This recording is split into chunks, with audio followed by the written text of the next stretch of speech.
ფათი მეთოდი ასეთი რამეა, გაანთავისუფლეს გირაოთი. გირაოს ოდენობა 2000 ლარი და სამწუხაროდ აუკრძალეს აქტიურობა წინააღმდეგ შემთხვევაში ისე შეატრიალებენ, როგორც ჩვევიათ, როგორც პრობაციონერებზე ახორციელებენ ხოლმე.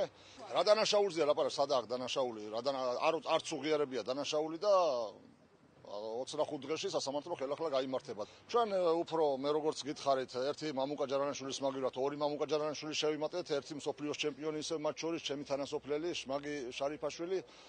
ჩვენ გამოვიცხადეს ამათ ომი და ვებმებით ომში ცარიელა ხელებით, საღი გონებით და საღი აზროვნებით. ეს არის წმინდა წყლის ტერორი, ახორციელებს კასპის პოლიცია.